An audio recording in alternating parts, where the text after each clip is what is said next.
Alrighty, slow weekend. Did you? Are you on Savage's team for football? He's on our team. Because they took a picture today and I didn't see your boy in it. Oh, really? Yeah. Oh, that was a different one. That's his older boy.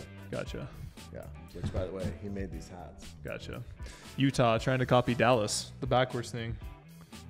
It's way better. Dallas sucks. All right. Welcome back, everybody, to another episode of King of the Court. We are your host, Tyler and Jimmy. Jimmy was not in Atlanta last week, but he was watching from a distance. How was the weekend? We had the Atlanta Open, the PPA Atlanta Open. It was a week long. It felt like there was pickleball every single day. Yeah. So leading up to that, they had MLP the week before, and a lot of the players just stayed there throughout the two tournaments. And so a lot of them ended up staying there for close to 10 days, if not more. That's crazy. And when's the next tournament? The next tournament or MLP? The next tournament. I believe it's Dallas Open, Texas Open. What's the date on that? It's not this upcoming week, but next week. Okay. So not a super fast, still a quick turnaround, but not a crazy turnaround. Yeah. So, alrighty. Awesome. But first, we want to give a big shout out to our title sponsor of this show, KOTC, the Pickler. The Pickler. They've been with us since day one. When we started with them, or when they started with us, I don't know how many facilities they had sold, how many franchise locations they had sold, but now there are over 300 franchise locations in the world. So pretty cool to see. Did you see the commercial? Mike. Yeah. Tell us about it, Jimmy. I mean, we filmed the commercial, and it's. Where's your accent? Where's your accent gone? I got to get in character. It took me a couple days. Do we have a cowboy hat for you? It just took me a few days to mentally prepare for that, because I really wanted to, they've supported us so much. So I wanted to do good by them. And yeah, it sounds like it turned out they're happy. They are happy. Yeah. So if you guys have not seen it, we filmed a small little 30-second video commercial for Pickler for one of their tournaments, something like that. Yeah. And he was a cowboy, Texas cowboy. A really good one. A really good one that when I first saw him, the words left my mouth. I did not know what to say. You had a great dude. Okay. Thank you, Pickler. If you're interested in starting your own business, reach out to the Pickler and they can help you get set up. Nothing better than being. Yes, they franchise. They are franchising. Yep. And they have expanded out of the United States. So if you are in another country and you're like, man, we need pickleball courts. I had somebody reach out from Costa Rica. I got my lollipop too. Attaboy. There we go. How many licks? Don't. I had more people say that Rafa should be canceled. Should he be canceled? No, it's fine. It is what it is. If you're interested in franchising or starting a business or being associated with a really cool pickleball business, reach out to the Pickler. Tell them that the boys at KOTC sent you. And when you sign up, mention use code KOTC for memberships. Yes. Moving on, our next sponsor is Pickleball Central. They are the #1 online retailer in the entire world. Is it even close? It's not even close. Yeah, the amount of revenue and volume that those guys do, Pickleball Central, is just insane. They have the best selection on all paddles and also the best return policy. So if you're on the fence about testing out new paddles, you can go check it out. And if you don't like it, you can return it. I think it's within 30 days or so. I played Friday night. Uh-huh. And I was using the new Christian Alshon Paddle Tech. Did you use our code for that paddle? Yeah, I did. Yeah, you saved like $30+. Yeah, and I hit like 3 balls with it. And so a really long session. Well, I'm just saying the first 3. And I drove all 3 of them. And the person I was playing against literally stopped and said, "What the F is that paddle?" Yeah. Because it is hot. It's Joola hot. Now, here's the thing. This is interesting because you've talked about this a lot. I could not control it. Yeah. It was tough to control. Even my blocks were flying out. Should have called Alshon to help you with that. I know, but it's tough to control. So like you said, that those power paddles have their advantage, but they also have a disadvantage. Okay. All right. So getting into it, we are going to do a recap of the PPA Atlanta Open. But first, I wanted to say something. We've had quite a few people kind of complain about us not covering specific topics or say, hey, why didn't you do this or that? Guys, this is a two-man show, kind of, and we normally only do one of these a week. And so there's quite a bit of information that we try to pack into it. And so if there's something that comes up that we miss, our deepest apologies. Yeah. Please forgive us. We do our best. Well, yeah. So let's start with the big news that happened kind of during the Atlanta Open. USA Pickleball came out. Okay. And they said that the Joolas Gen 3s are no longer on their approved paddle list. Okay. Which is a huge deal because we know, due to our affiliation with Pickleball Central, that Joola's shattered records. In terms of sales. In terms of sales when those paddles came out. Mm-hmm. And so they said that those were banned, which means that if you're playing APP this week, you can't use the Joola. If you're playing any local USAP sanctioned tournaments, you can't use it. Los Cab, they sent out an email to all their members, and they said that you will no longer be allowed to use Joolas in any of our Moneyball or Tuesday night mixers or what. They had a whole list of things. Yeah. Granted, Vinny's a Selkirk guy, but still. They banned, so everybody's following that rule. Now, PPA released a statement and said, we will not ban paddles mid-match. Mid-tournament, yeah. Mid-tournament. Granted, moving forward, they're going to have to make a decision. And then Joola comes out. By the way, did you see who Yoola's PR girl was? I did not. Who is it? Rachel Recker. Oh, really? Yeah. So she releases a statement. Nice. I knew she was working with them, but she must have switched roles. So on behalf of Joola, she releases a statement. And they state that it was a clerical error, basically. That they didn't file the proper paperwork. Yeah, I think they said the paddle they sent in last November was a different paddle than the one they have right now. Yeah. And so the one they ended up mass producing. Yeah. And so right now, and they're saying we'll get it corrected as soon as possible. All these things. So right now, where things currently sit, Joolas are banned by USA Pickleball.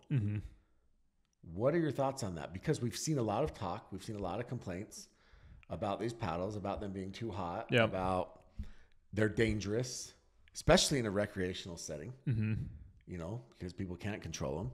What are your thoughts? Like, is it long overdue? Do you think it's something that maybe USA Pickleball is going to take the bullet so now PPA can actually step up and make some change?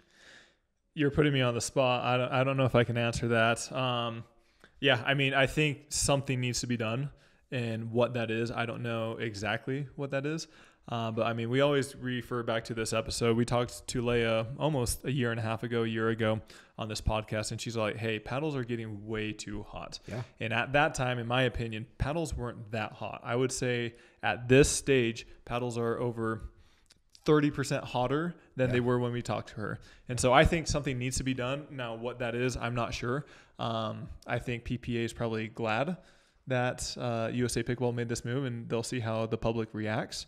For sure. But I mean, obviously there's so much more that goes into this. People don't like the PPA. There's a lot of people who don't like them. And so they're mad about them for not following USA Pickleball. Also, but they truly can't ban them.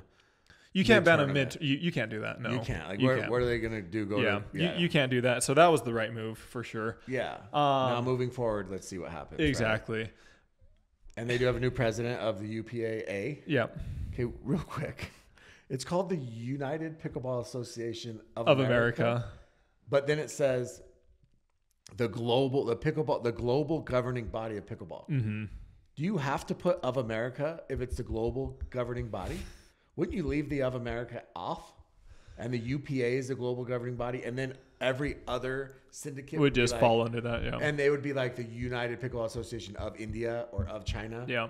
But the American one is the over everything, or you do a separate. You don't need to say of Seems America. Like you've thought about this quite a bit. Well, it just doesn't make sense. Yeah.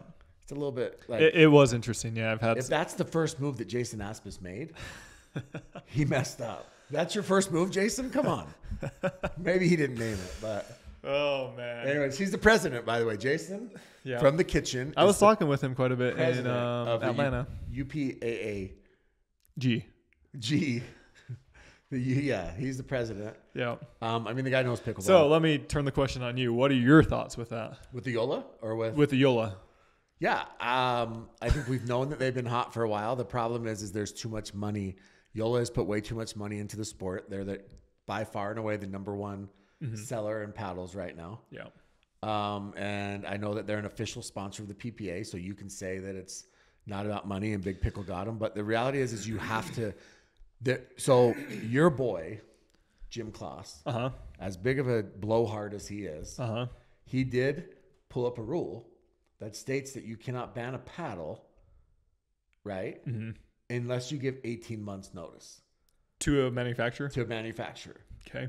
Which is weird because Carbon, that didn't happen. And then they didn't do it with Joola. Now, however, USAP is saying, well, Joola, you didn't submit the same paddle. Yeah. So that's the paddle that you submitted is not banned. So go make a bunch of those. But I think that that's a fair rule.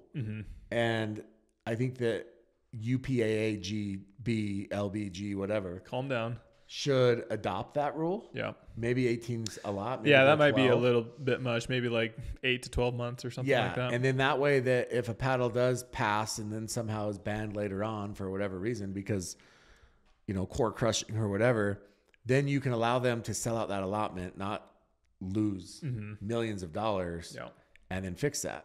Where if you just go ban it overnight, it is a money situation. I mean, it is what it is. Like that's how life works, and Joola pays a lot of money, and a lot of people are buying paddles, and you can't bankrupt Joola.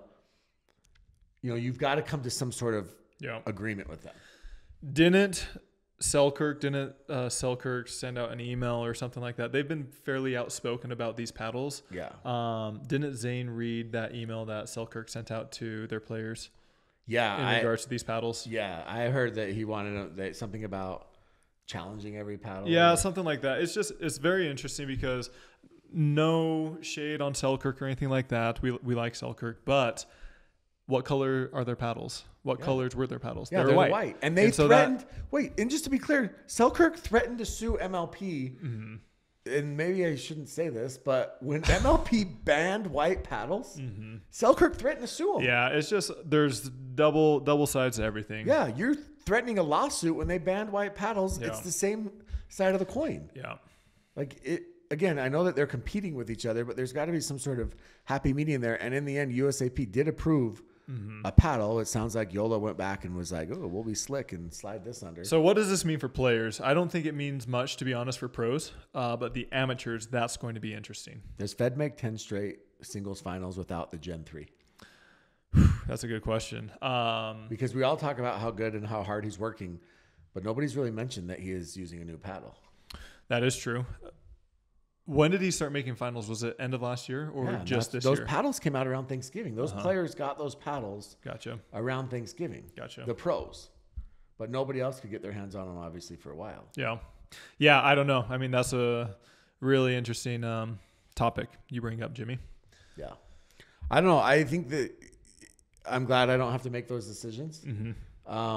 If it was I wish there was a way that you could go in and take an already made paddle and somehow, dumb it down a little bit. But I don't think that's possible. You can nerf it. That's the word. That's the gamer word. Yeah, nerf it. Yeah, you can nerf it a little bit. Yeah, power buff. Yeah, but I don't think that that's possible. Just inject a little resin in there. Yeah.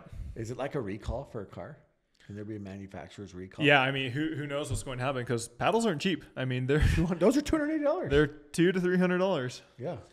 And so how much was the Z5 when you were using it? $100. It was like $90. Yeah, and that was a lot. I think it's still that price. Yeah, it should be. It's like Costco pizza, doesn't change. Yeah. Rotisserie chicken. You know why the Costco rotisserie chickens are in the back of the store? Why? Because they want you to walk through the whole store and fill your cart. Sure. As you get to them. Smart. Yeah. Smart. Yes. Okay, let's talk about one other thing before we get into the draw. Well, maybe we'll talk about a few other things. Cheating. Line calls. So I don't know if it's been the buzzword lately or whatever, but at this last tournament, let me get ready for this.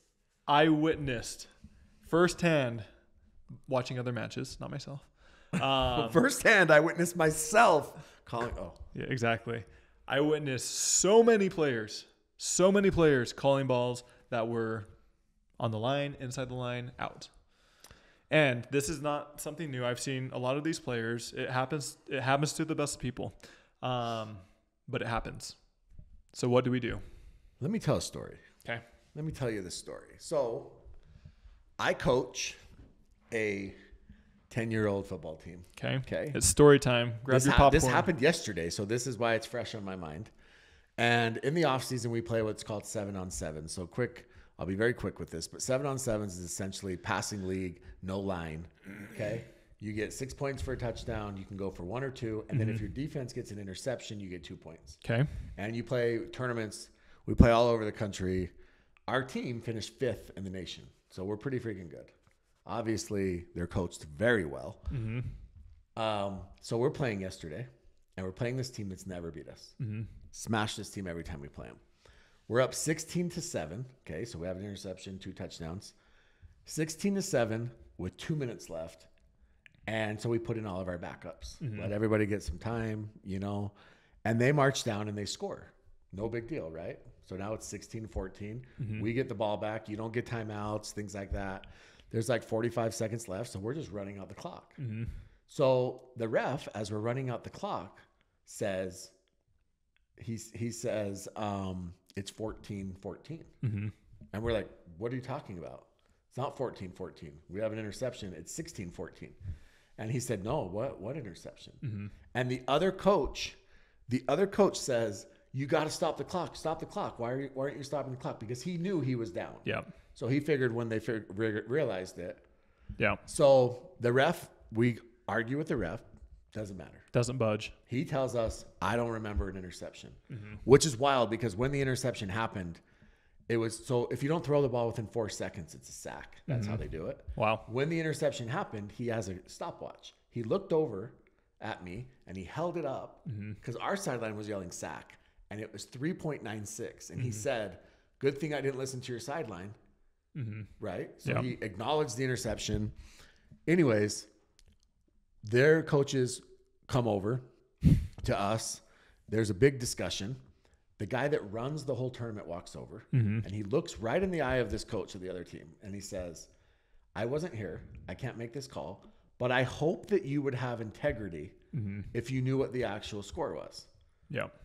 What do you think that coach did? He held on to his story. He didn't say a word. Nothing. He just pretended he didn't remember an interception. He pretended he didn't know that he was over a kid's game. Over a 10-year-old kid game. So we end up going to overtime and we lose in overtime. Right? Yeah. We're going through the handshake line. It's not my best moment. And I said, hey, coach, I said, I'm glad you finally got that championship that you clearly couldn't get in high school. Yeah. I said, way to live vicariously through these 10-year-olds. Yeah. And he loses his mind on me. Another guy walks over, says, you want to throw hands? And I was like, over a 10-year-old football game? You're super tough. So you back down? No, I don't back down from anybody. Okay. Whether I get my ass kicked or not, I'm not backing down from anybody. I also am not fight. I'm a grown up. We don't fight as grown ups. Yeah. And so they start yelling and freaking out, and it ends up being this big to-do or whatever. And all I thought was like, it matters to you this much that you're going to lie in a 10-year-old kid game. Yeah. With little kids, we have our team's balling. We have kids who thought they had to win or crying. Obviously, their kids are excited, which they deserve to be. But also, you're going to go home realizing that you didn't actually win that game. Yeah. And in pickleball, bringing it full circle, there's people like that. Their integrity does not matter when it comes to line calls. They will do whatever they can to win. Now, do I think that there are people that make honest mistakes? Every single person who has ever played professional or pickleball in general has made a bad call. Yeah. They have. But it's the intent that matters. And if you have a reputation for making bad calls, and we know who we're talking about, right? Right. That means that I think that your intent probably is bordering on you lacking integrity. Yeah.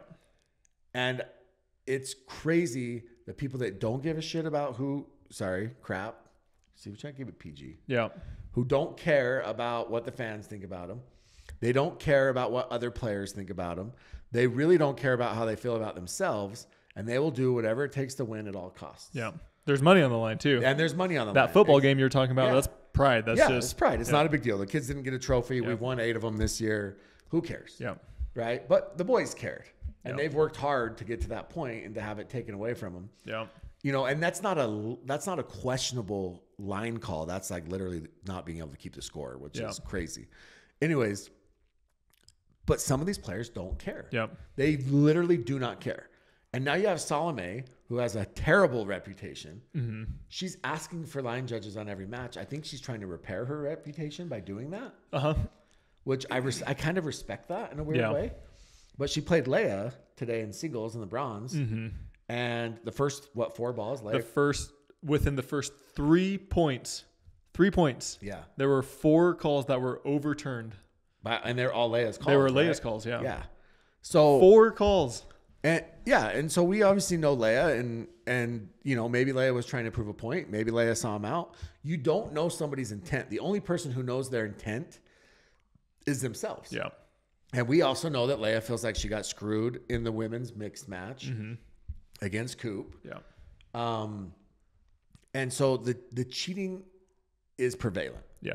And there's certain people that they just don't care. Mm-hmm. But here's the question that I have.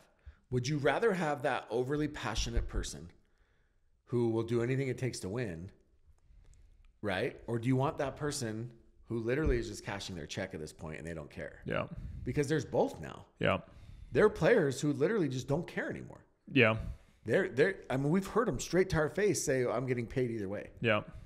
So, like, where's the line? Yeah, you know? I mean, that's a great question. But the tricky part is, I mean, you can call in refs right now, but the issue is, no offense to the refs, we love them. We love their dedication, their work. But a lot of the refs don't make the best calls for lines. No, but also most of those refs are looking at, they're trained to look at the kitchen. Yeah, but even when you have extra refs, like I'm talking about that, like sometimes these refs don't make the best calls. And so that's why these players prefer to make them on their own. But I also think that refs, from a referee standpoint, and this is just my opinion, need the technology. They do. Bottom line, they need the technology. They have the technology. They need to implement it and spend that extra money. They do. And this is literally just my own opinion, but I think a lot of these refs they do not want to decide the outcome of a game. Mm-hmm. They want the players to decide the outcome of the game. The refs are there. They prefer to be anonymous. I think some is kind of a Alan power. Roman, obviously, that dude loves to be in the spotlight. I think there's some of them that enjoy making those calls. I'm just saying that most refs, they don't want you to know who they are. And they are doing it for the love of the game. They're definitely not doing it for the money. And their job is they don't want to decide the outcome of a match. Now, they're going to call it fair, as fair as they can see it. Yeah.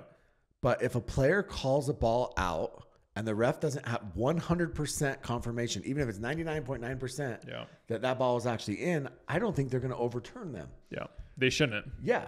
Because, again, they don't want to decide the outcome of a match. I was watching a friend of mine play in the round of 64, or maybe it's qualifier, singles. Mm-hmm. And it was a close one, third set. And there was literally 2 balls back to back, like consecutive, back to back, that the opponent just hooked him on. Yeah. So, I mean, that's while we're talking about this, let's get into the Atlanta Open. Let's just go straight to women's doubles. Okay. First, let's give a big shout out to our sponsor, C&D Pickleball Nets. Bro. They installed the net at my house. You have a net? I have a C&D Pickleball Net, which is the best pickleball net. So we had the court done for 1 or 2 days, and it looked good. It was green on green, looked good, looked classy. Yeah, looks great. But it looked unfinished. As soon as C&D delivered that net, it was perfect. Dude, that court is sick. Do you know how long it took them to install the net? How long? Probably about 5 minutes, if that. 3 to 5 minutes. So it was so quick. They sent that net to Richie, and Richie hadn't put it together for a while. Yeah. Right? And I was like, why are you waiting? You put your net up. He's like, oh, haven't had time. I assume it's going to take a couple of hours. Yeah. Well, I called C&D. I said, hey, how long will it take him to put this together? And they're like, if it's his first time, they're like 30 minutes or less. Yeah. And I asked them. It took them about 5 minutes. Yeah.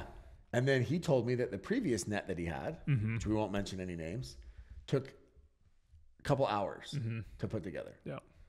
Anyways, incredible nets, best pickleball nets. Maybe not a couple hours, but it took a while. The bestpickleballnets.com. Use code KOTC to save yourself a little bit of money. Yeah. Did you use our code? I did. Yes, I got a very good discount with them. For using code KOTC. Yeah, for using code KOTC. No, but they're incredible. They're really good guys. I get commission off that? You do. Yeah, I'll send you a Venmo. One thing, side note, I was playing on the center court this last week, and it was pretty windy in Atlanta. Maybe like 50 miles an hour. Windy, rainy. Everything. Yeah. But during a couple of the points, I kid you not, I saw the nets that they were using. They started to tilt up on one of the feet. Yeah. On the base. And I'm like, this net can't fall over. Dude, they just zoomed in on championship court today because Ben and I think it was it Ben and Annalie against James and Anna? They thought they broke the camera lens because they saw stuff on the court. And they zoomed in, and the freaking wheel was like completely bent on the net. Anyways, what we're getting at is with C&D pickleball nets, they are the best quality nets out there at this moment. They're going to last you a very, very, very long time, and nets make a big difference. Huge. Anyways, thank you for the support, C&D. All right, getting into, did you want to start with women's doubles? Yeah, let's go straight to women's doubles because I think we'll piggyback off of what we're talking about a little bit. Okay, this was the first tournament that Annalie and Catherine are competing in since maybe 3 or 4 tournaments ago. Yeah, and let's just say that they did not have any trouble. Okay. So they play Amanda Hendry, Chao Yi. They beat him 11-1, 11-4. They play, I don't know how to pronounce this, Trang McLean and Malia Lum. Okay. 0-0. Pickled them, double pickle. That was the quickest match. I think it was over within 8 minutes or so. Yeah. Insane. Yeah. Then they get Glosman and Schneeman. You're like, okay. And they lose. They beat them 3-7. Okay. And then they play Ed and Megan. We're like, oh, finally they're going to, nope, 8-5. So they rolled to the finals. Okay. On the other side of the bracket, we had some interesting matchups. So Lane Sleeth and Jeannie Bouchard, they got through. They won their first round. They won the first one, yeah. Yep.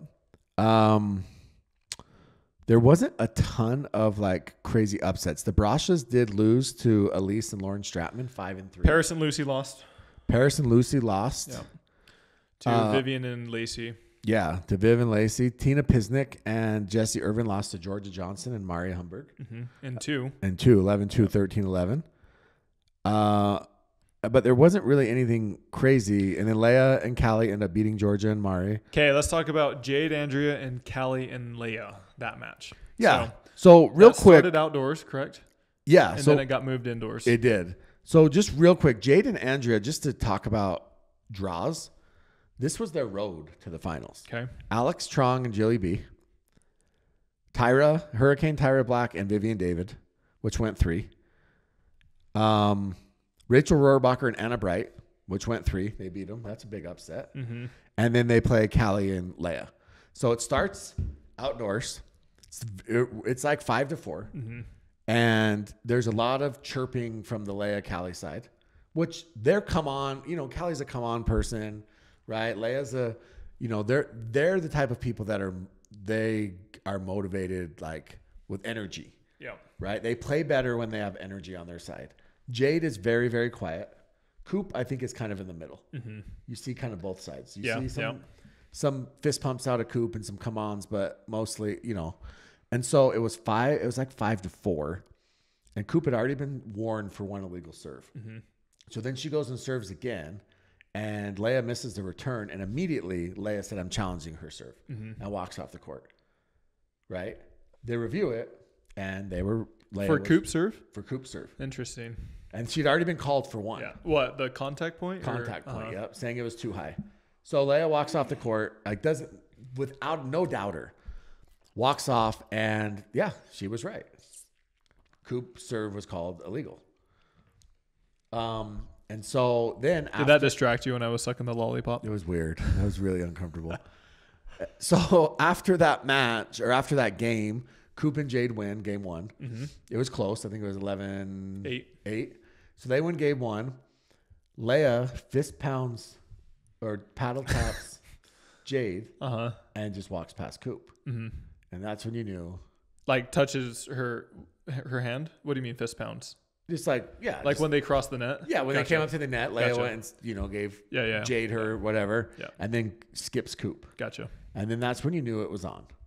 So second game, Callie and Leah come out, and they went up like 6-0, 7-0, and it was never really in doubt. But again, same thing.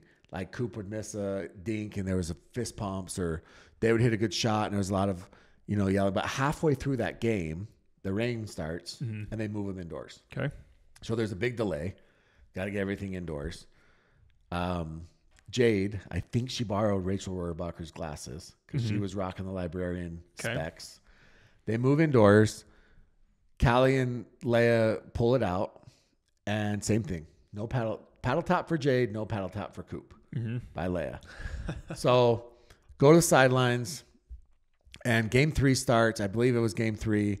And this might have happened in game 2. I think it was game 3, but it was an hour and 15-minute match. Yeah. Leia goes to hit a cross-court drop, and it looked like on the replay, I'll be very honest with you, that it was in. And it looked like it was in by a couple of inches. Coop calls it out. Okay. Leia loses it, says challenge. Well, there's no challenges indoors, which is crazy because you do have cameras. Obviously, you're streaming it. Yeah. Leia calls Coop, the biggest hook in pickleball, starts chirping at her. She gets pissed, and the crowd shifts to Jade and Coop. It was really interesting, the crowd shift. So they shifts to Jade and Coop, and every time Leia would miss a shot or Callie would miss a shot, the crowd would cheer like crazy. Yeah. And it became this almost like away game, road game for Leia and Callie. And so they're battling back and forth in game 3. There's a lot of come-ons, a lot of, still not much said on the Jade and Coop side. Other than that call. Jade wasn't talking smack? Jade, shocking. I think the next time Jade talks smack will be the first time. Except to her sister. I bet she talks mad smack to her sister. Yeah. So it's 11-10, Coop and Jade, and Leia hits a ball. They did not have a good replay of it. It looked long initially on the stream, but again, I haven't seen a good replay of it. Coop immediately calls it out, and Leia and Callie lose it. Look for, it was match point. Yeah. They look at the refs, and the refs are like, sorry, we couldn't see it. We can't make that call. And the match ends 12-10. And the post-game interview was weird. Leia just walked off. There was no paddle tap. I don't know what happened, but I feel like there may have been like a little bit of beef between Leia and Coop pre-match. Yeah. Because, like I said, it was the middle of the match and nothing had really happened crazy yet. And there was still a lot of, controversy there. But again, this is a semifinal match with money on the line. Whether Coop is right or whether she's wrong, I'm not going to say, because again, we don't know her intent. You've got to be able to review that. Yeah. You have to. You can't be legitimate and not review that. Right? Yeah. Isn't that crazy? Because honestly, if that ball was in, which the replay did show that it looked like it was in, you're at 11-11 game. Right? Like, well, would it have been side would have that match? It would have been a point for Leia and Callie. Oh, so it didn't end for that. That wasn't the match. That one wasn't match point. Okay. The last one was match point. Gotcha. But that one was like 6-6 or something at that Gotcha. point. All those points matter. Yeah. And then the post-game interview was kind of weird because, Coop is an attorney. She's not going to say anything. Jade is just Jade. And it just was like intense. The whole match was intense. Yeah. And with these line calls, not only you want to get the right call, you do. And not only that, but it also makes it awkward for the players. Like if you have referees or line judges or replays calling the calls, then hey, it is what it is. Exactly. Then it's not putting it on the players, and then they're not causing this hostility. And and so it was. I said this last time, but could you imagine how many tennis players, if they had to call their own line calls, would be considered hooks or cheating? Think if pickleball did this, okay? You guys are all getting set salaries now at this point, other than very few players can win prize money. Yeah. But it's not much. Yeah. Imagine if they took the $15 million that they spent or more, it's actually more like $40 million over 3 years, and they just put that in a prize pool instead. Yeah. Like they do in other sports. Yeah. Right? Now you win a grand slam like the Atlanta Open, and you advance to the finals as opposed to the semis, and it's $100,000. Yeah, I think eventually they would like to get there, but at this moment, there's other competing. But what I'm saying is, organizations. imagine that, and you're freaking making your own line calls. Yeah. Or imagine the people that would be hooking you. Yeah. Because now there's real money on the line. Yeah. Not that, right now the money's guaranteed is what I'm saying. Okay. So, yeah, it was crazy. Anyways, and then they get to the finals today. Annalie and Catherine beat Jade and Coop. I thought Jade and Coop played pretty well for the most part. But Annalie and Catherine are too good. I mean, they just beat everything up. And then Leia and Callie actually beat Megan and Etta for the bronze, which is impressive. Yeah. So, okay, moving on. Men's doubles. Okay, let's get into men's doubles. So I made a prediction that I thought Augie and AJ could beat Ben and Colin. I was wrong about that, but Ben and Colin did lose twice this weekend. They almost lost their very first round. In the round of 32. They had a match point against them, and Caden went for a hero shot and missed it. Oh, that's right. Caden Niemoff, right? Caden Niemoff. Yeah. He was not happy after that. Yeah. So, I mean, and then they ended up losing, pulling it up here, they ended up losing twice because they lost the bronze match. Yeah. Well, technically in Red Rock, I guess they lost twice because they didn't play the bronze. Yeah. But this one they played. So, so they almost lost so they pickled Anik Lohani and Caden Niemoff in the first match and then lost 11-7. And then, he had match point at 10. I think it was 10-9. And he tried to be a hero. Wasn't enough. Other interesting things.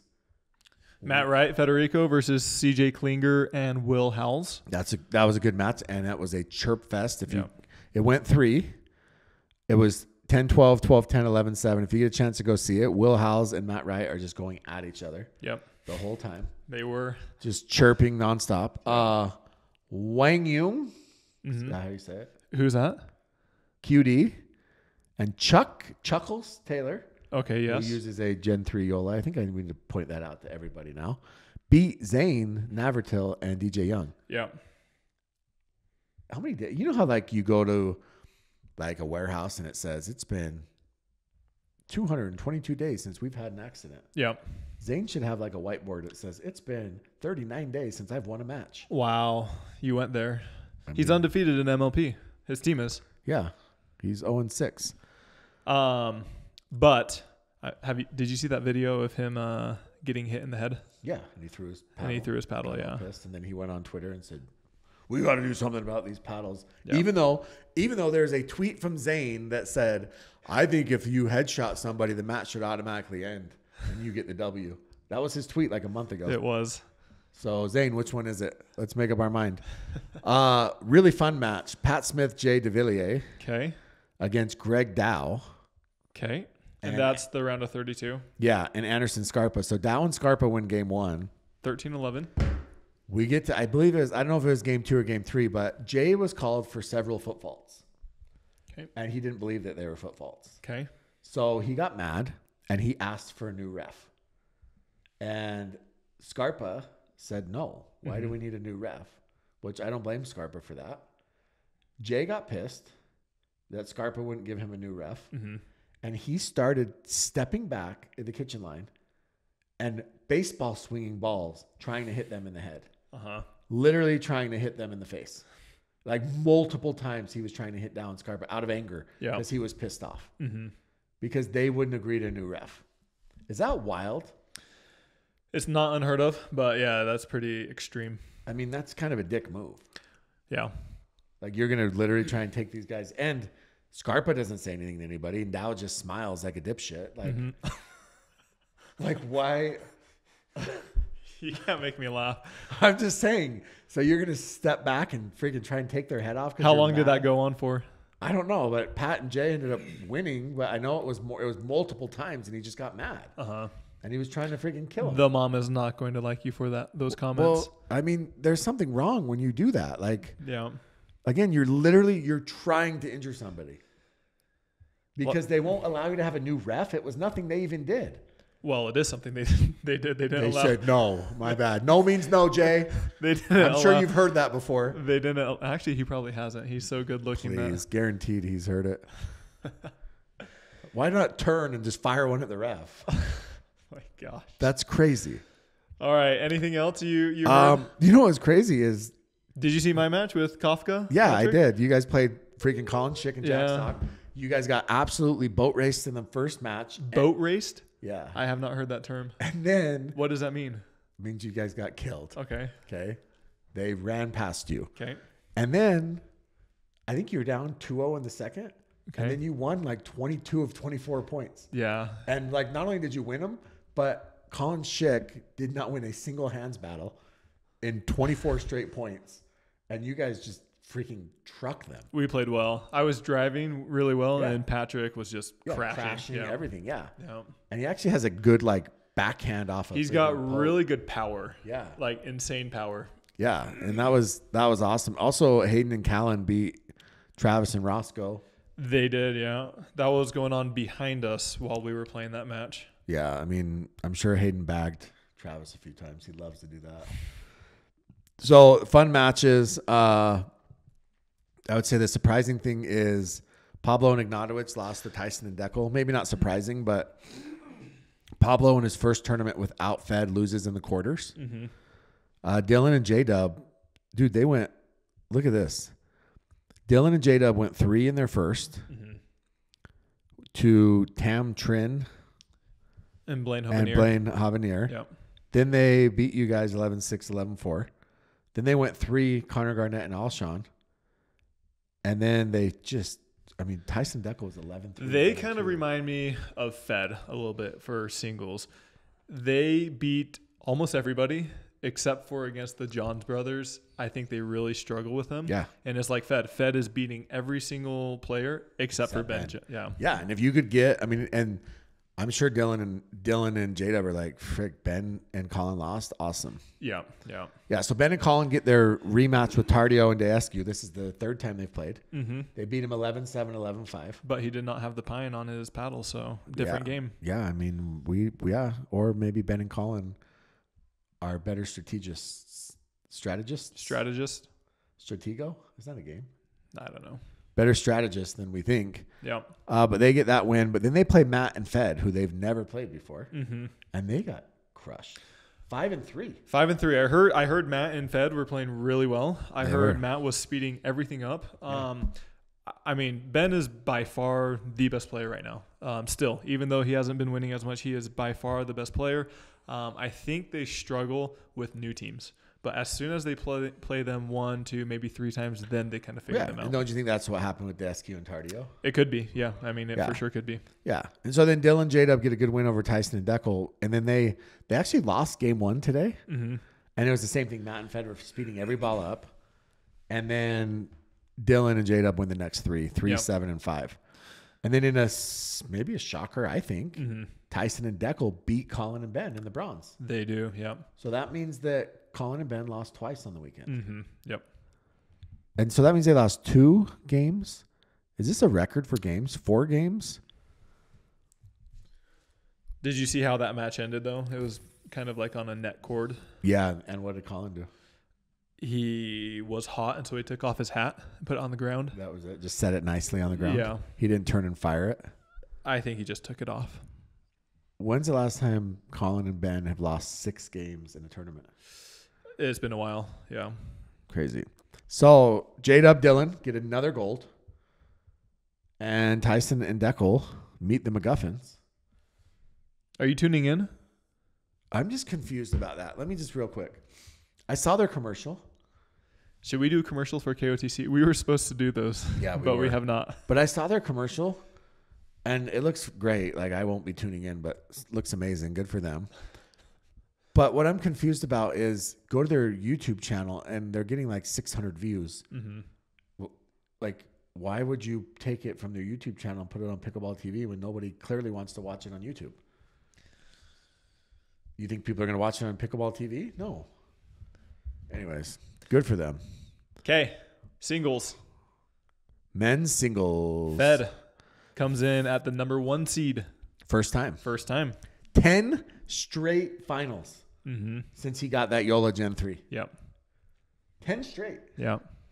I mean, that's impressive. No matter what you're using. I don't care if he's using a freaking tennis racket. That's insane. Yeah. So, but of those 10 straight, very few have been against Benjamin Johns. Yeah. So, first, The thing that I love about singles is it's fun. There's so much more intense, entertaining matches. The level of talent on the men's side is so great. Like almost every single match is good. So because this is your show, our show, and let's talk about your match. You played Jonathan Medina Alvarez. I did. And I played him a couple tournaments ago in North Carolina. Yeah. And go ahead. Continue. Well, so he beats you in game 1, like 11-1. Yeah. And it was over in like 6 minutes. Yeah. And the Discord. I looked at the Discord. They fired me up. They were going a little crazy. Like, Tyler, what's going on? And you come back and you beat him 11-1. Uh-huh. And then in the next game, you end up beating him 11-7. Yeah. Let me ask a question, though. Okay. There was a net cord, and you let out a little bit of it wasn't quite a andiamo or a vamonos or whatever you said with Julian, but you did let out a little, and he turned and he stared at you. Yeah. He clearly wasn't happy. He was not happy. Was that just your emotion coming out, trying to get the best of you? Like, just kind of got the best of you? What's the correct answer to give? Or are you just that guy that you cheer net cord? I was just pumped up to win the point. It was a very difficult shot, and for me to hit that and win the point, I was super thrilled. But you weren't like cheering the net cord. So I'm very energetic. I can be very energetic, but what I always say is I never do stuff to try to get into their heads.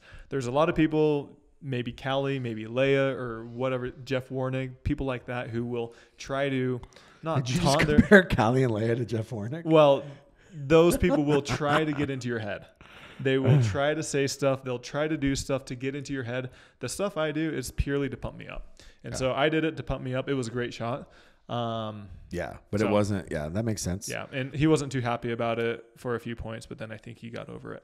Yeah, and he watches the show. So, Jonathan, I apologize for my co-host.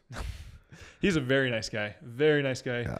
He is insanely he's in very good shape. Yeah. Very good shape. Are you saying he has a nice body? You said that, not me. Bro, he's quadzilla. Yeah. Dude is jacked, especially for his age. Yeah, I'm not sure how old he is, like 40? I think he's 42, 43. Yeah, he's... Like Rettenmeyer wishes he looked like him.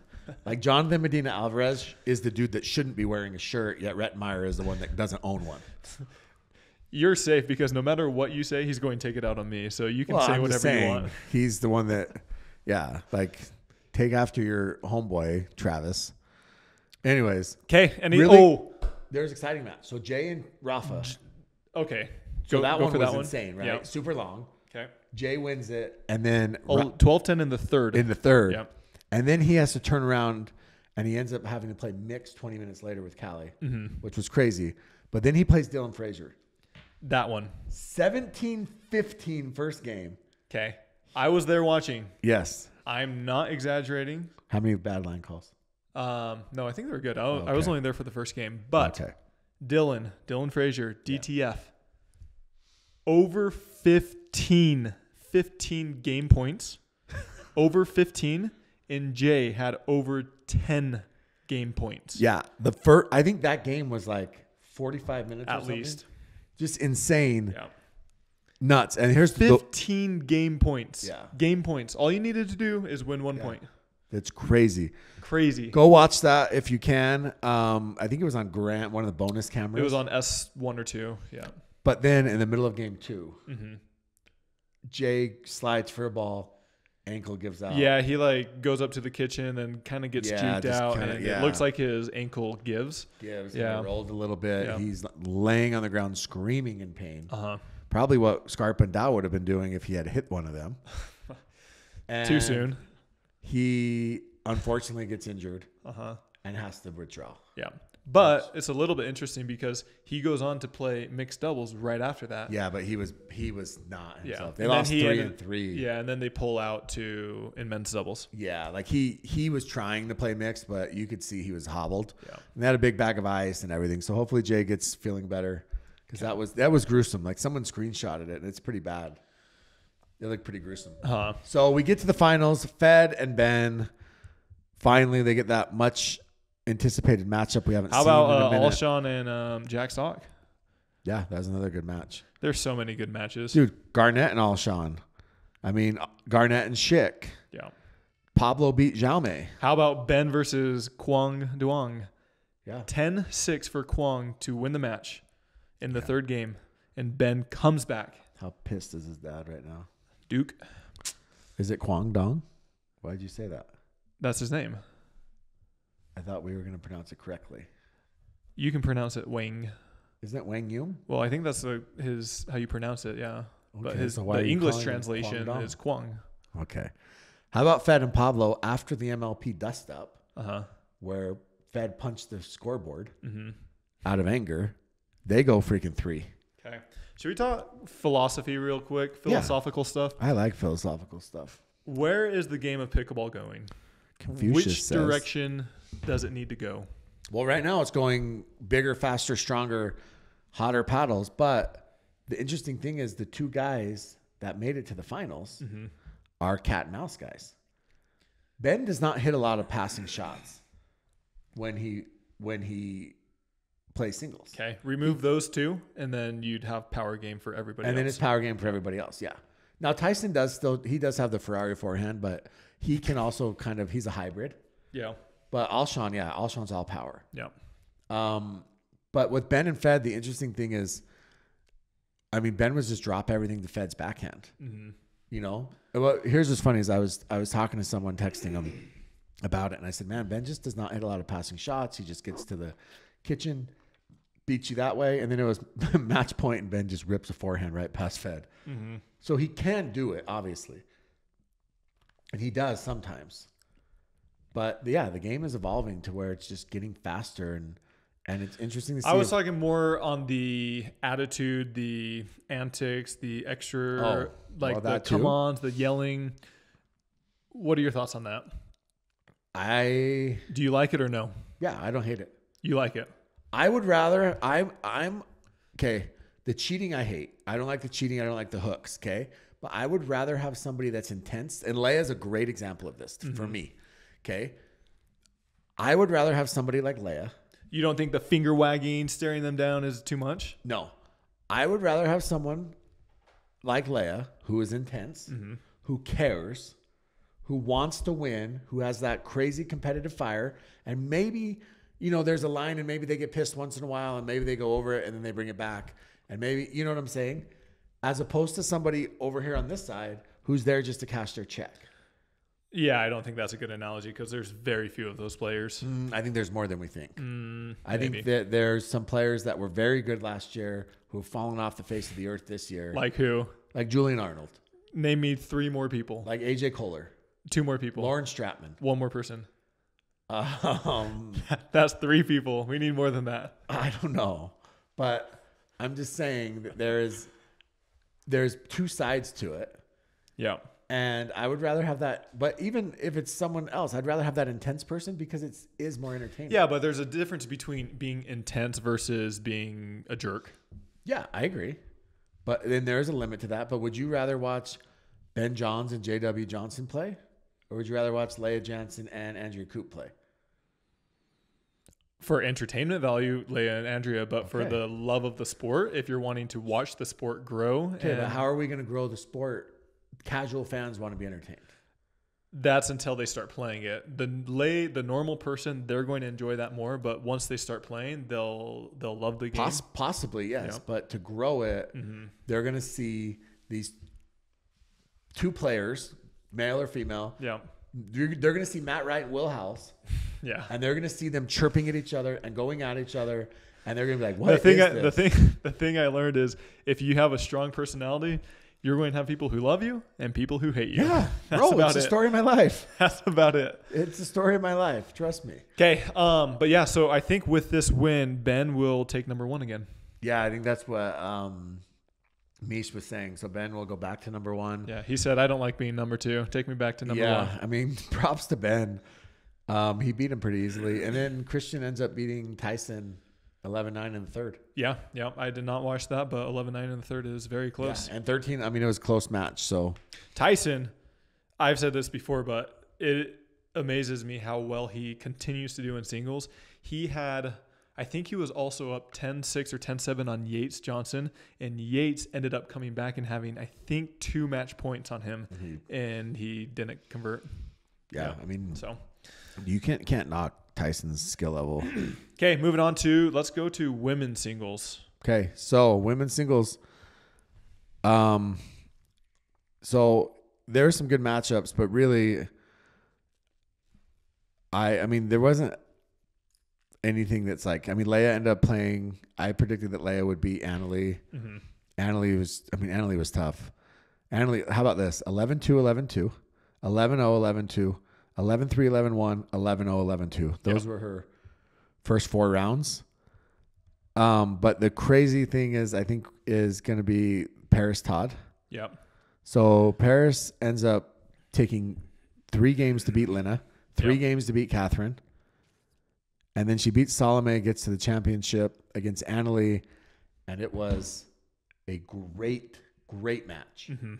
She was up 10, was it 10-6 in the first? 10-6 in the first, 10-5 in the first. 10-5 in the first and loses 12-10. Yep.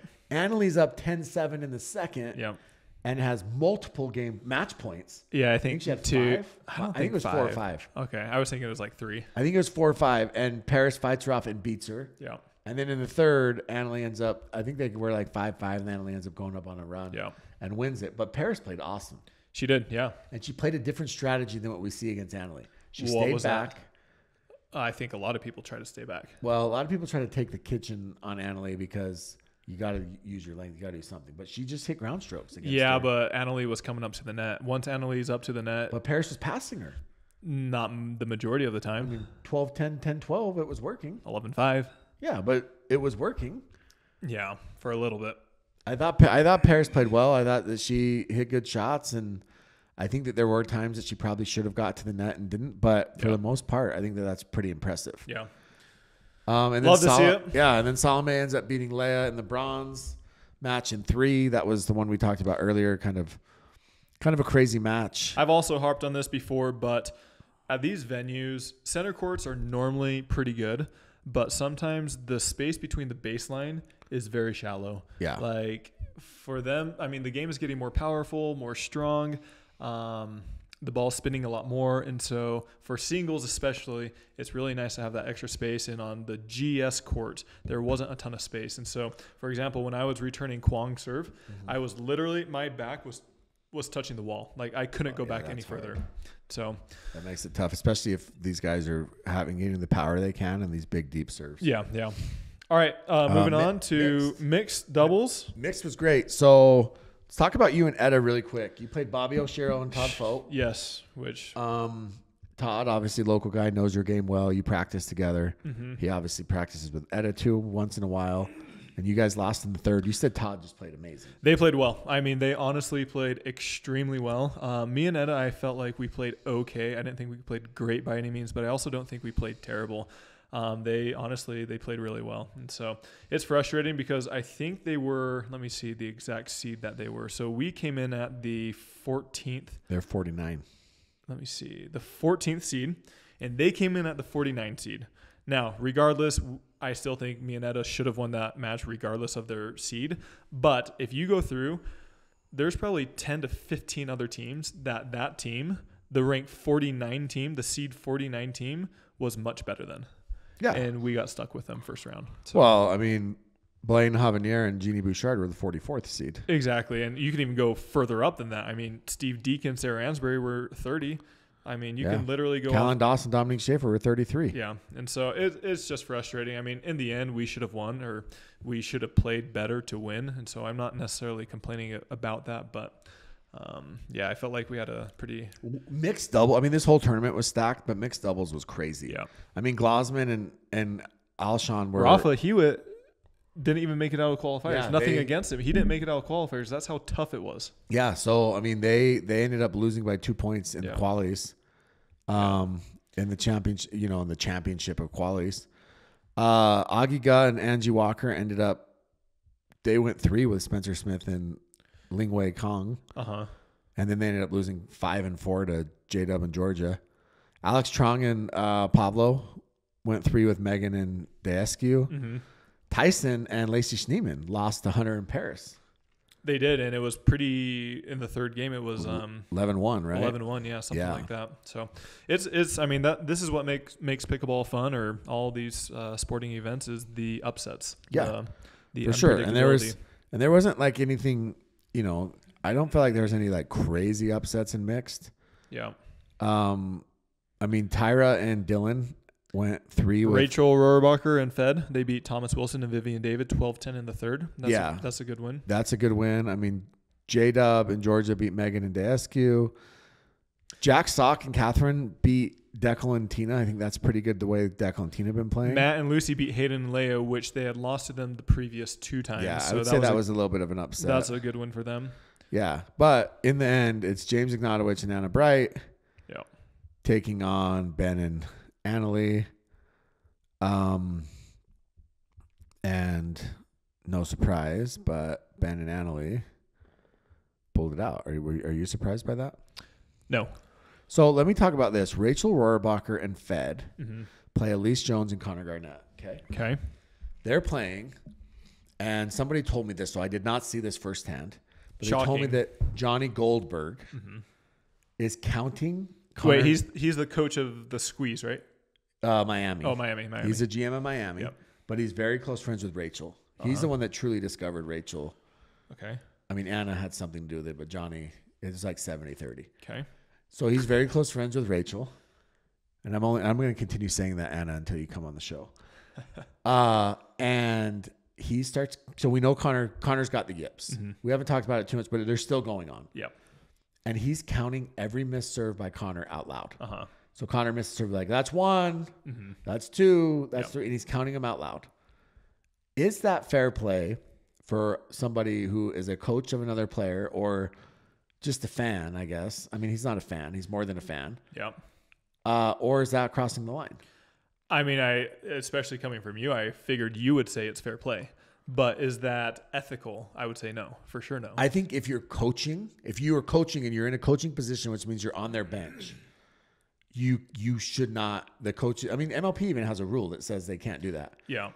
I mean, and part of it was because of Goldberg against the Aces last year. But going back to your point, is that more entertaining to watch?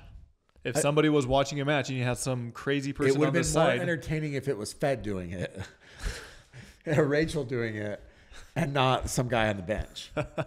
Right? Yeah. I get what you're saying, but I'm just trying to use your brilliant logic behind it. Yeah, I think it'd be more entertaining if it was one of them. But I don't like it. I don't think that's good. I don't think. I also think that's like a mental health thing that Connor's going through. Exactly. Like it's a little bit different than you just missing a normal. Yeah. Like there's some things you just don't talk about, and I feel like that's. Yeah, that's like that would be like talking about someone's divorce on the court, or you know what I'm saying? Like it's like a mental health thing he's going through. Yeah. So that was weird to call out, but I guess Rachel said that she liked it and she thought it was, I don't remember her exact words, but thought it was funny or cool. So I don't know. I think that's interesting. And so I think next tournament, somebody should count all of Rachel's unforced errors out loud. Well, once again, it wasn't Rachel that was doing it. But she said she liked it. What, during the match or afterwards? Afterwards. She said she liked it. She thought it was, she liked that Johnny did that. Thought it was funny or whatever she said. Yeah. So you know how like you go to a football game. Well, you don't know this, but when you go to a football game, and the opposing fans, they like count how many false starts the other team gets from getting loud. Yeah, someone should have a whiteboard, and every unforced error that Rachel has, they should go 1, 2, and they should just count them and hold up the whiteboard. Yeah. See, that's what I was getting at. Is like, where do we want pickleball to go? That's kind of funny. I think I'm going to do that. I thought you just said you didn't like that. Oh, I'm not a fan. I'm a fan. You're a president of a... If I'm sitting on the bench, then I wouldn't do that. But if I'm sitting in the stands, what about noisemakers? I mean, the vuvuzelas are awful. They got to get rid of those. Well, they did get rid of those. Al Tyler should be forced to sell his team for that reason only. Well, they got rid of those, but now they have horns. Yeah. Like, oh, we're going to... Yeah. Cowbells. No, I don't know where the line is. That's what I'm saying. But I think that I think it's funny because I mean, if you were to go troll Johnny Goldberg or Rachel in their match, they would not like that. They would not like that at all. No. If I wanted to, if I went incognito or even just by myself and really wanted to mess somebody up in terms of like their mental game, I feel like I could almost make 90% of the players lose if you really wanted to. Well, that's what I'm saying. That's why I think if you're sitting on their bench. Yeah. Like essentially just harassing them. Yeah, you're not that's not fair game. If you're in the stand, I don't know where he was. Maybe he was in the stands. I don't know. I think if you're in the stands, like I think that fans, I mean, you see the NBA games, you boo players, they stand behind on free throws, they do their little balloon animals or whatever. Yeah. You know, like freaking Duke was like throwing blow up dolls in the air. Yeah. Like I think that's fine as a fan, but I think the only thing with that is in pickleball at this moment, you are so close to the action. You're so close to the players. You're literally feet away. And the players are very accessible. Yes. Very, very accessible. Like in basketball games, you're 30, 50, 100 feet away. How many times after an NBA game, like literally the second the match ends, do you see somebody like can walk down and get an autograph from LeBron? Never, right?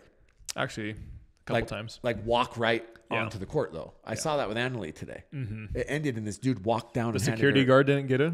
No, he handed her a shirt. Security guard needs to step up, huh? I think that the chirping and I think that's good for pickleball. I think that there's a line, obviously, but I also like Jack Sock, for instance. I think Jack does it in kind of a funny way. Like, did you know he was calling Fed Messi? Because Fed made that video. Like Lionel Messi? Yeah, because Fed made that video when he became #1 in singles. And he compared himself to all these Argentinian greats. Gotcha. And one of them was Messi. I did not know that. And so in the MLP match, he was calling him Messi the whole time. And that's what pissed Fed off. Was he doing it in like a joking way or like trying to get under his skin way? I think in a funny way. I think Jack is just funny. Yeah. And I think he thought it was funny. And I think he thought that his video was cringy. Yeah. And so he was kind of joking about it, making fun of it. Yeah. But like in a kind of a friendly, lighthearted trash talk way. And it really pissed Fed off. Yeah, I just think it's funny because, I mean, there's so many of these players that they can dish it out. But as soon as people start doing it back to them, they start losing their mind. Yeah. So that's why I almost never initiate things. I'll never back down, but I will rarely initiate things. You like that? Is that good? Yeah. Okay. Next up, our next sponsor of this show is Vulcan Pickleball. Vulcan. We love Vulcan. It's the ball that they've been using at PPA and also MLP. So if you're wanting to use the ball that the pros play with, go to vulcansportinggoods.com and use code KOTC. And you can also check them out at Pickleball Central and use code KOTC for a discount. Yes. All right. Anything else, Jimmy? We have some questions. No, let's go. Let's get into questions. Okay. All righty. Okay. All right. We're going to try to rattle these off. Okay. Somebody said, should Ben drop Colin now and team up with somebody else? That's a good question. I mean, they are starting to lose more often, but I think that Ben obviously is not going to drop him this season. And I think Ben is looking at it as a challenge. And I think we're going to see Ben. But I do recall Ben saying he likes to win. Yeah. If he is not winning, if they continue, and somebody else said that Ben has actually only lost 4 times, like 4 tournaments, not won first place 4 times this year, which is a good stat. They actually said today that this is 25 straight tournaments where Ben has at least 1 gold. Yeah, so exactly. He's still winning something. He's still winning some. That number is not what it used to be, but that's to be expected with the amount of talent. 37 singles golds. Yeah.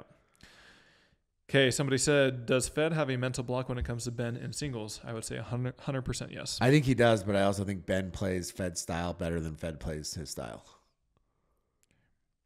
For sure. Over under on May 25th for the Gen 3 paddles to reappear on the approved list. I'm assuming they're talking about USA Pickleball. Yeah. So before or after the 25th, I'm going to say after, but barely. They will be reapproved. Yes. How did Anna and James Pickle 11-0? Anna and Ben. Wait, sorry. This question.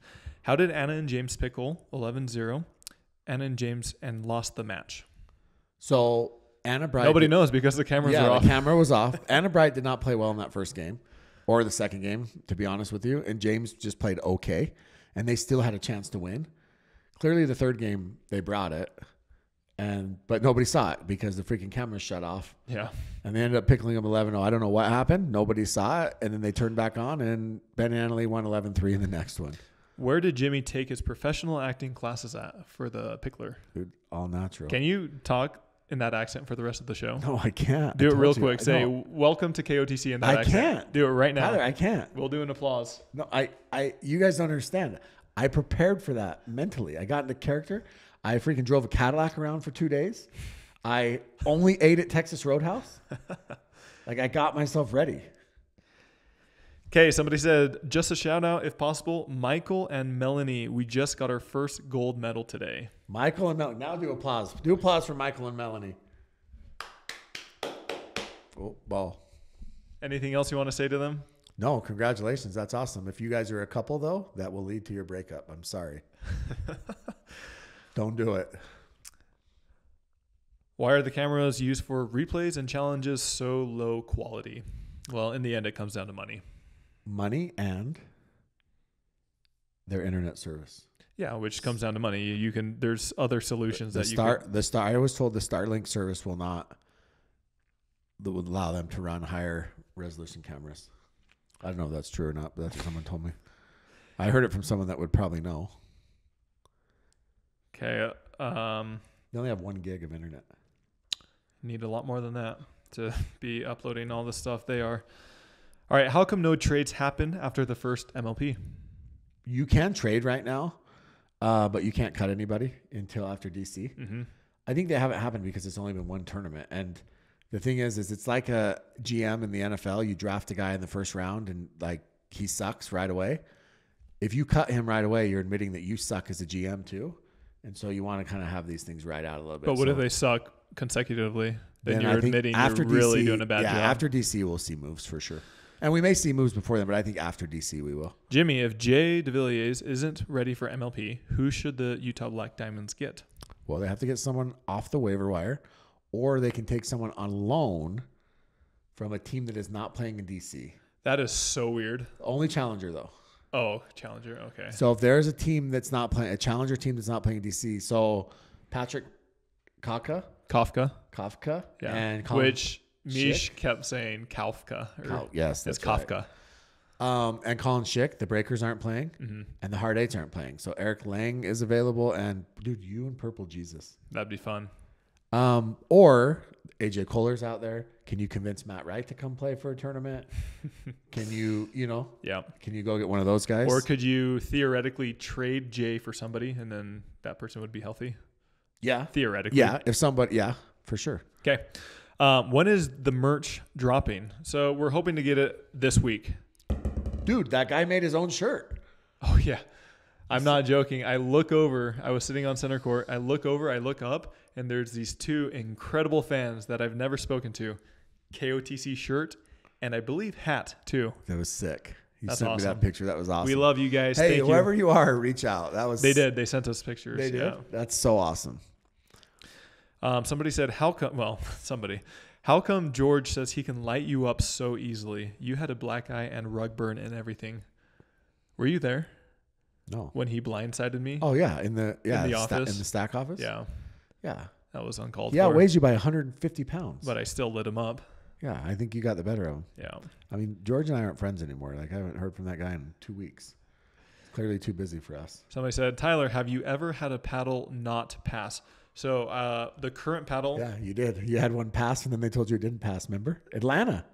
Was that Atlanta last year? Yeah. And Lucia lost her mind. Yeah, that was messed up. But this one, the prototype of this one didn't pass at MLP in Dallas. Oh. But these real ones, or the production runs, they all pass very within margin. You have no issues? No issues. You wish they would have been closer to not passing? Yes. All right, we'll do a few more questions. Given no foreseeable tour wars to end the year, when will the 2025 schedule come out? I think it's I don't know if they're waiting like specifically for a date. I think it's kind of more of a rolling 12-month period. I think 2025 we won't see till December. November. You don't think so? For next year? For next year. Oh, for PPA and MLP? Yeah. Oh. You don't think it'll be a 12-month, or you think they'll wait until like December or so to put everything out? I think they'll wait till towards the end of the year, yeah. Gotcha. I mean, last year they released it around Dallas time. All right, somebody said, Tyler is correct. We need more indoor tournaments. Atlanta was a joke for amateurs. Yeah, that sucks. The amateurs. So the thing is, the pros, obviously, they'll figure it out and they'll get the matches done. But there's 1,500 amateurs at that Atlanta tournament. Yeah. And it's like, oh, sorry, it's raining. They can't put all of them indoors. Or they turn it to like one game to 11. And I'm not saying that this is a PPA issue. It's just you got to figure out like indoor tournaments, more indoor than outdoor for sure. Okay, we will do 2 more questions.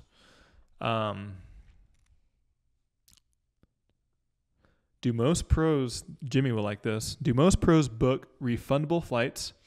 What happens when you lose early in the tournament? Yeah, they do. They anticipate losing early, and then they would rather extend instead of... Are you referring to someone specifically, or no? just I know general? This happens in general. It happens with all of them. I would say some of them actually do the opposite. Well, I do know of a pro, I won't mention any names, okay, who had to play in a match that they didn't feel like they were going to win. Mm-hmm. They knew they weren't going to win. And they essentially, I don't want to say threw the match, but they got the match over as quickly as possible so they didn't miss their flight. That sounds a little bit unethical. Well, yeah, but I think it was one of those things where they lost game 1. They're like, okay, we're not winning this. And so they were like, let's get game 2 over as quickly as they can. I don't want to change my flight. Yeah. But yeah, I think a lot of pros will try and just get as much stuff refundable as possible because you don't know how long you're going to be there, right? Yeah. I mean, if you like, for example, you plan on being there until Sunday, but if you're ready to go home, if you're out on a Thursday, you might as well save yourself a little bit of money. Yeah. The finances are pretty tricky because, as contrary to a lot of people's belief, most pickleball players are still not millionaires. They're still not rolling in the deep. And so if you spend an extra couple days, that could be quite a bit of money. You want to know a trick I learned? What? Austin Wood taught me this. Okay. So if you have to check into a hotel, mm-hmm. okay, and you know how they say if you don't cancel the reservation within 24 hours, mm-hmm. you don't get your money back. Okay. You call the hotel and you just change the date to like 2 days later. Oh, and then cancel that? And then cancel 2 days later, and then the next day you cancel. Gotcha. And then you're within the 24 hours. That's pretty smart. Yeah. Yeah. We did that he did that. Interesting. Yeah. I actually have not heard of that or thought of that. Yeah. That's smart. We did that in California, and yeah. All these pickleball players are going to start doing that, and they're going all at the same hotels too. Yeah. Real quick. You didn't see Matt's match against Julian and Jack, did you? No. Lucy, I was sitting with Lucy watching it, and she was getting into it with Julian. Oh yeah, you would have been proud. I heard that you yelled on Diamo. So I cheered for a point after contrary to what Jimmy says, I like Julian. I think he's fine. I've played with him. I think he's funny. But this guy over here, he seems to have a little bit more of an issue with him. So Julian hits a good point, and they were getting killed. So I wanted to pump them up, and so I said, "Come on," or maybe on Diamo. He looks over at me when I'm sitting next to Lucy, and he says, "Every single time you yell Andiamo, I will give you $500. Lucy looks at me and says, "He can't afford that. He's broke."